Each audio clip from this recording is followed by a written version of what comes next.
I started my ice cream business back in 2015, honestly without much of a business plan whatsoever. In May of 2015, I joined a local farmer's market, started selling handcrafted ice cream sandwiches, and honestly, that farmer's market was the kickstarter to the whole entire business. I met so many wonderful people, had the opportunity to try different flavors, network, and just really focus on building the brand. And from there, I just spent the next couple years figuring out how to keep up with growth. When I first started, I could really only make like 15, 20 ice cream sandwiches at a time. So it took a lot of trial and error and a lot of rolling with the punches, but fast forward 11 years later, it is now my full-time job, catering ice cream from a bike. The pandemic was a huge turning point for my business. The first part of my journey, I was really focused on events and catering, and then a couple years in, I started to dive into wholesaling. I went through a phase where I thought I wanted my ice cream sandwiches and my ice cream products to be a household name. I wanted them to be in every grocery store, every stadium, every hotel, and I really thought that was my vision for a while. So I dove fully into that, and it was a great experience. However, once the pandemic happened, it just kind of knocked that out for me because the hotels and stadiums were all of the first places to close. It gave me the opportunity to go back to what I love most, and that's being out on the ice cream bikes, selling ice cream, being a part of the event. First reaction is really people just excited to see the bike, and then once I start getting set up, kind of comes the second part of the experience where people think it's so cool. It oftentimes brings them back to their childhood, or I get a lot of people saying like, oh, I've seen this all over the world, and they see the ice cream sandwiches. They're truly, like I always tell people, they're kind of the size of a cheeseburger. So it's seeing the product itself as a whole, second part of the experience. Our whole mission has been to recreate those old school novelty items that everybody knows and loves, but with a unique, fun twist on them.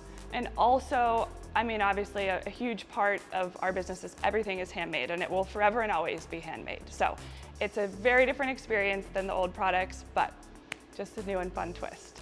Weddings are probably by far my favorite thing to be involved with, just because it's so fun. The joy and the happiness and the excitement is something that will never get old. It's such a cool experience to be able to add to that celebration. And then also the corporate side of it, where we do a lot with actually Johns Hopkins University, where we celebrate graduations and back to school. And it's another amazing way to be a part of the community. My experience working with the Itaberco team has truly been one of the reasons that I'm able to be doing what I'm doing. I met or connected with the Itaberco team, I think about a year and a half into my journey, and they truly took me under their wing and honestly taught me everything that I know. And I will say with 100% confidence, if I never connected with the Itaberco team, I don't think I would be in the position that I am. They have been not only like a business support system, but they have truly turned into family. Absolutely, there was a moment in my collaboration with Itaberco that let me know this was where I was meant to be. And that moment was, I believe it was my second or third summer selling ice cream. I was approached by the local Whole Foods in Baltimore. They wanted to carry my products, and they wanted to feature it as like the local summer or product of summer. And that meant a few different things. It meant that we had to change the ingredients that went into the product because it has to be an all-natural product to be served from Whole Foods.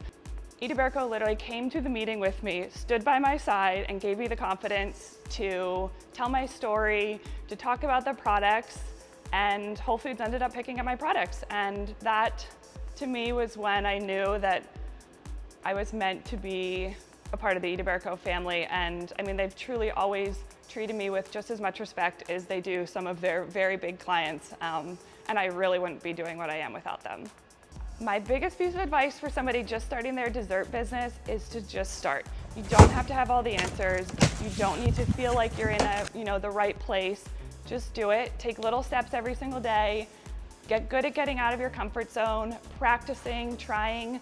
Get good at failing. It's not as bad as it seems after you do it a couple times, and just learn as you go.